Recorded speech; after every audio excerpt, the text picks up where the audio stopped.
Well, a little bit of power. A little bit of power. You have dynamic mode. Turbo and supercharge an engine. You do it all. Wow. Yeah, well, I gotta hang on to that corner. That's because this is maybe the sport, but it's not Are an you SUV. in the sport mode? Do the sporty mode. That's fine. Sport. They're dynamic. Let's I like do how you it. have to go through eco mode to get to the sport. Let's be super dynamic. Just look for the roads, and that's what you want. You know it. Here's the thing that this has got me thinking about. We are in the Range Rover Sport.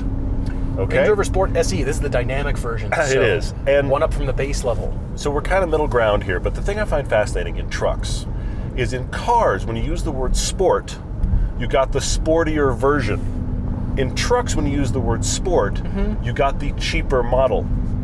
Now this, if you think about it, like Bronco and Bronco Sport, Range Rover and Range Rover Sport. It's the cheaper one. It is the more accessible version of something. This is really kind of like a decontented current Range Rover that is technically cheaper, but this one still is as spec'd $100,000. It starts at like 80, and this is the cheaper, more accessible Range Rover. You didn't get the big boy Range Rover. You didn't get the 7-seater. You got the more accessible, lesser, so we got you the sport model, which in truck parlance apparently means cheaper. That's where we're at. However, the interesting thing about this version of the Range Rover Sport is that the average person isn't going to know you got the lesser model. This looks and feels like the big boy to the average person, and I would say also to the average buyer. Now, at $100,000, this is still anything but cheap. Great cars, great roads, and all the reasons we love to drive. Road trips, comparisons, test drives, and podcasts. This is Everyday Driver. Let's talk about the upsides here. This does look like the big Range Rover right now. Yeah. It has that big, this was carved out of granite and then covered in leather and is now going down the road feel that Range Rovers have. It has a Range Rover feel, just like Porsches have a Porsche feel. So this is a feeling that the people that I know that love it are going to really like this. I want it to handle better because it has sport in the name, it has dynamic on the dash, and I spent $100,000. And for $100,000, I could buy an awfully dynamic BMW X5 or Porsche Cayenne. Those have clearly a different goal. Those are trying to be not sporty? Those are trying to be, they aren't using the word sport, but they're trying to actually be sporty and dynamic. They are trying to be that, yes. I see. You can't get a Cayenne Sport. I get it now. So you're getting yourself all confused by thinking that that word sport in the world of trucks means sporty dynamic. Totally it just confused. means cheaper. It's not dynamic. It isn't. I don't care what the dash says. We know this can off-road. We know this would be fine on a fire road. We know this would be good on more than that if you want to spend your $100,000 by taking it off-road, which you're not going to do. But you can get that big, commanding captain of industry, and I could go anywhere because the Range Rover badge says so. You can get that here for cheaper than the big boy, look like it's the big boy, and only spend $100,000. And nobody knows? Most people don't know. Secretly, most people don't know. Got a Rangy. Except it's the same, right? It's except the same. for the people that really know Range Rovers, but those aren't the people you're trying to impress anyway. That's true. Just the fact that you have Range Rover across the nose and across the back just means the average plebeians rangy. just see Range Rover. They don't know that sport is lesser. Well, there's 4 flavors of this. There are 2 at the bottom, the P360 and the P400 version that have 3-liter inline 6s. This one is 395 horsepower with 406 pound-feet of torque out of your turboed and supercharged inline 6. And it has a lot of power. It's got a lot of power. It goes quick. It sounds great, too. It does sound good, yes. Really like it. But then above that, there are 2 more flavors. There's the Autobiography Edition and then the First Edition, which has everything including rear-wheel steering, and that is $121,000. If you're paying that much for a Sport, you see they cannibalized on themselves. They overlap the base because then you could just go get yourself a real Rangy, and you wouldn't have to. I'll go you one Sport further. Off the back with a putty knife. It's pretty much the same engine choices on the bigger one too. It's not. That's They've got true. like one variation of each. Like the base engine on this, That's you can't true. get in the upper one. But by and large, it's the same engine choices. As weird as this sounds, this is the stealth Range Rover buy. Stealth for $100,000. No. See, that doesn't work. That doesn't work. But it's the rich person that actually spends their money well They didn't buy the $200,000 Range Rover. They got the $100,000 Range Rover Sport, and they saved themselves 50%, but they still look like they drive the Range. Yes. So that's why the Sport exists? If you're watching because you want any Range Rover, you need Autotempest.com to search all the car markets and even research dealers. AutoTempest helps you search nationwide across all the used car sites, including Craigslist and Facebook Marketplace. Plus, you can get email alerts so you never miss a listing. We use it to research for our podcast, to search for crazy road trip cars, and just because we like to dream. And Autotempest can even help with new cars, pricing out the options and getting local dealer quotes. So if you're looking for this, Autotempest.com/everyday can get you the help you need. Autotempest. All the cars, one search. I'm trying to find the purpose here, and the purpose that I have found is in that Sport badge, because the Sport badge, in prior generations, it was between the Discovery and the smaller ones and the Defenders and the actual Range Rover. It was like the discounted Range Rover, why did you get it? But this one has so many similarities now to the bigger one that I start to think this actually might be the choice. But this doesn't feel decontented or like I cheaped out. It doesn't feel like that in here. It just doesn't feel dynamic, which is what you and I think of when you put the word sport on something. I'm going to have to rethink. You're recalibrating. I know you are. Everything that I thought about the word sport here, because for sure. I just thought this would be dynamic, and I went searching for that, and I was severely disappointed. It's 5,100 pounds. It did not go It's well. enormous.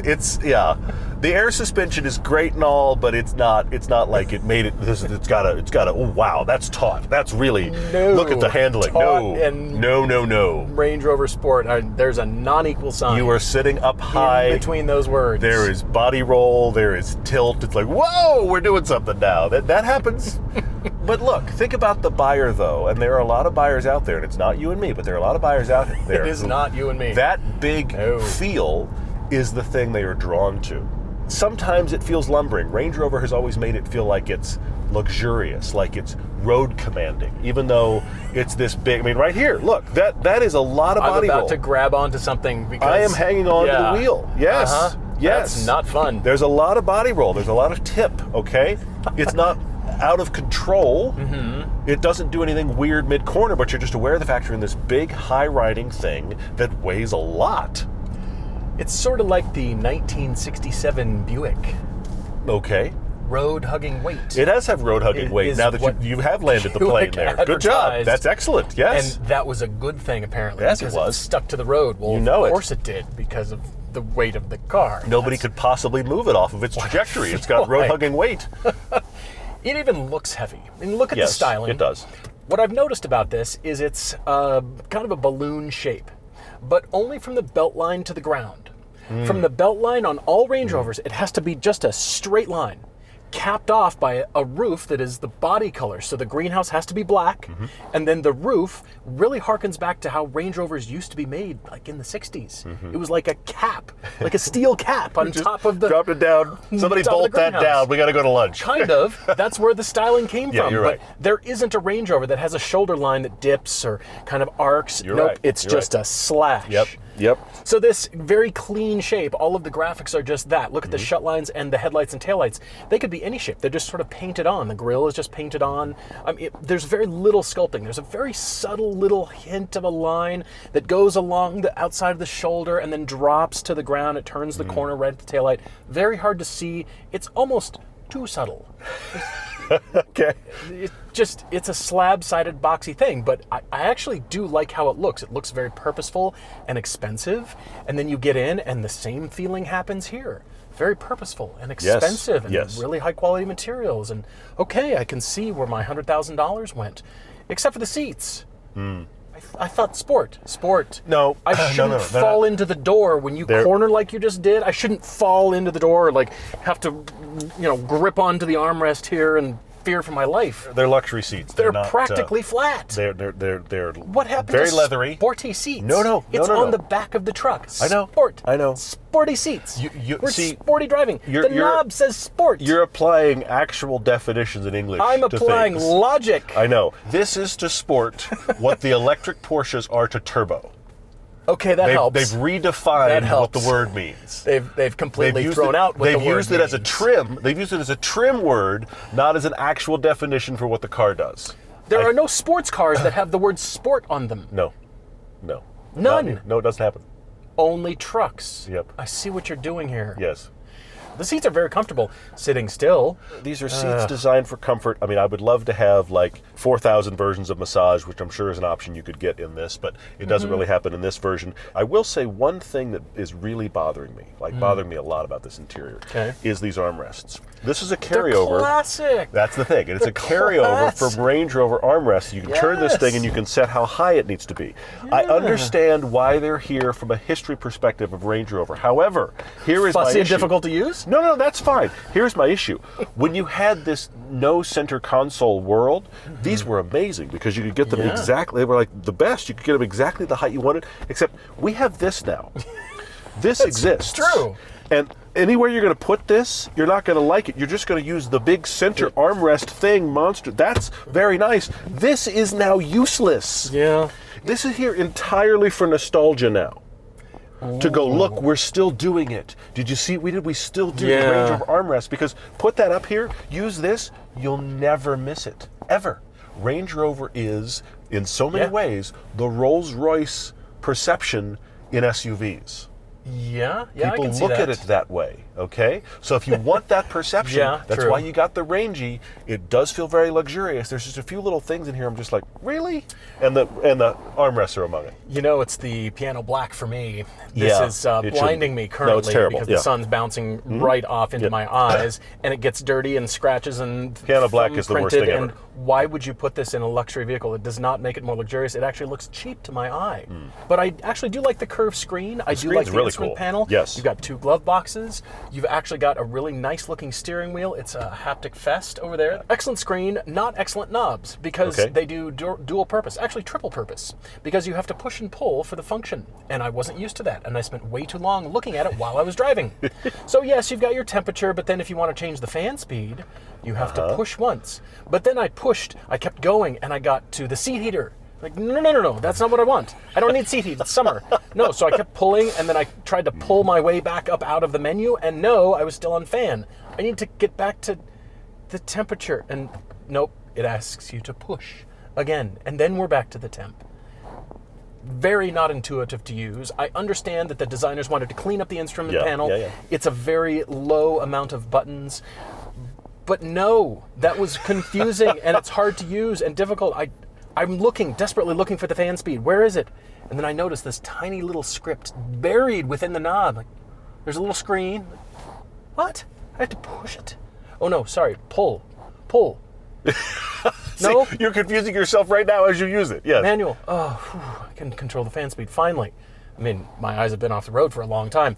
Then this other button here, this controls all the settings of the air suspension. Yes. When you push it in and leave it, that turns it into auto, so it auto detects everything, including weighting. Look, all the circular forms and rectangular forms, those are very comforting and familiar, but I feel like a better interaction could be discovered for this. And then I can't see any of the script because the sun's reflecting off the black plastic. You can't actually read any of those knobs very well, which is the problem. They're counting on you sitting here and playing with it when you first get it and setting it all up the way you like, and then learning it. But some of the very best cars do it because you can read it easily, you know how it works, and you can instantly always repeat and do the same thing. And as we try to make new and different, we often don't make as easy to use, and I think that's happened here. I have to pull for fan speed now? A moment ago it was a push. You're toggling, my friend. But it's not consistent. Look, is it not consistent? But you have to also try to read it. You know, I have to read it, and then the text disappears as you use it, and then it comes back. I don't. Why don't you drive? Driving will make you happier, I think. I think it will. Well, I think it will. We'll see. Ooh.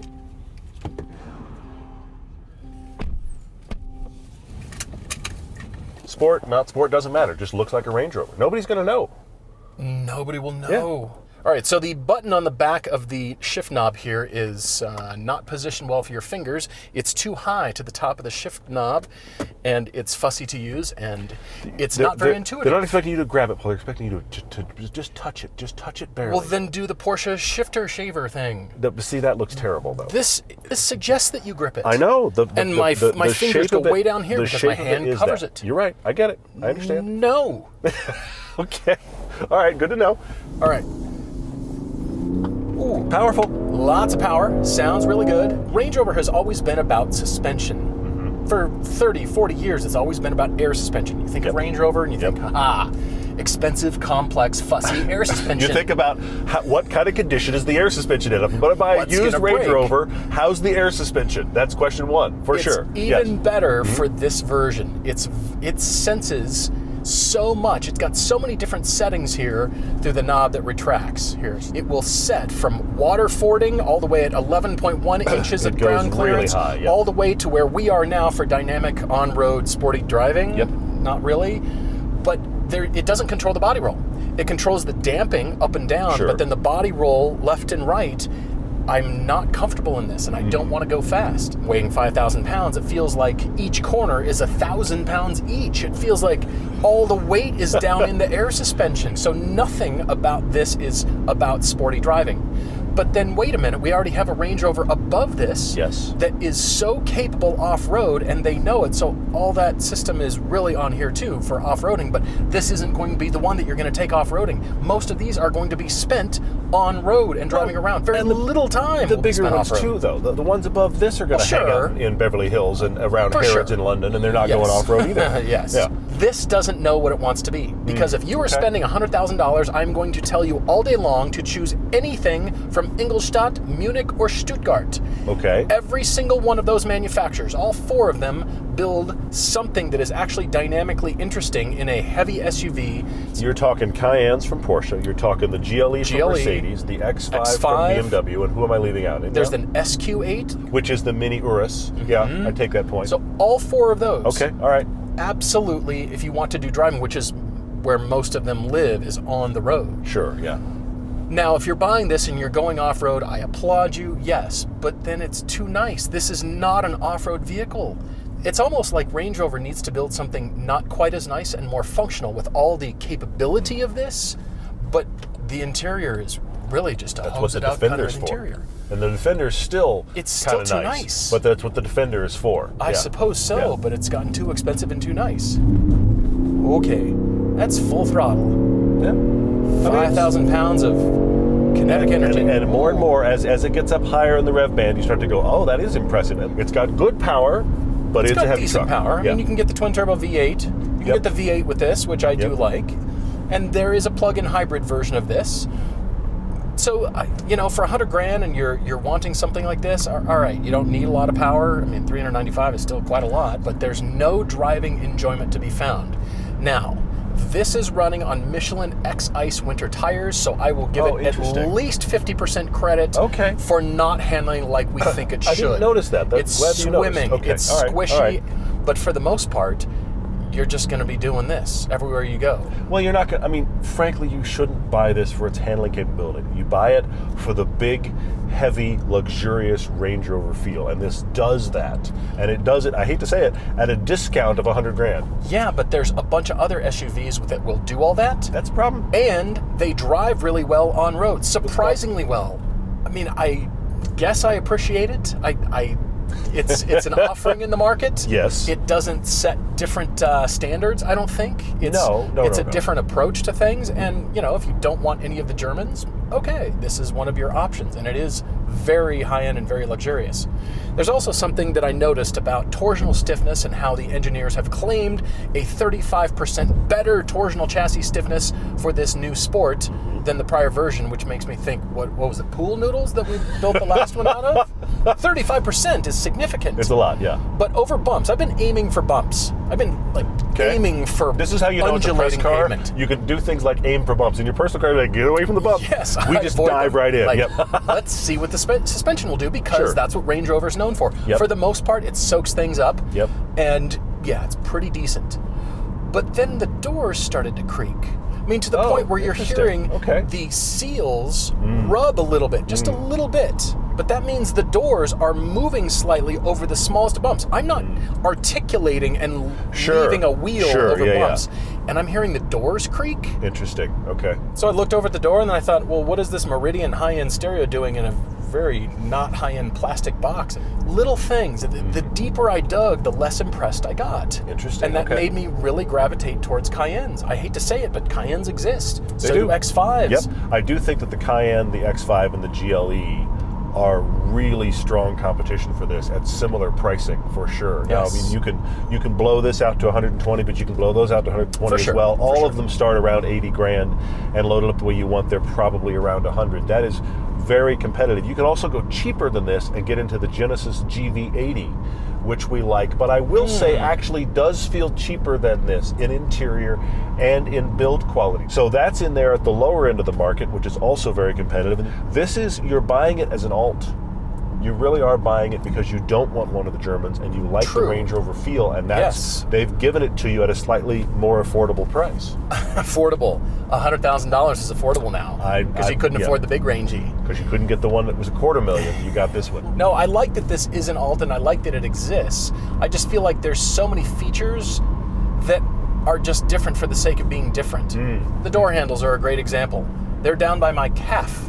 Along with they are really low. The door unlock and lock button. Yes, they're really low. Made out of moonlight chrome, so I couldn't see it. And I didn't know how to get out of the car. It wasn't anywhere where my hand fell. I had to reach down. Okay. It's all the alternative part discovery of the design, stuff. Yep, for sure. But I like seeing Range Rover Sports more than I like driving. Like, oh look, that's a cool looking shape. Yeah, it is a cool shape. But my issue is how many people are taking their $100,000 super luxurious Rangey off-road. They're not. They're not.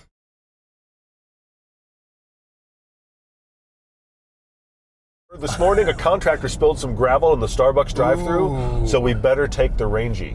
Take the Rangey. It rained last night. The roads might be damp. That's a thing in Los Angeles. Well, good news. It's all-wheel drive in the Rangey. You don't have to worry. Woohoo!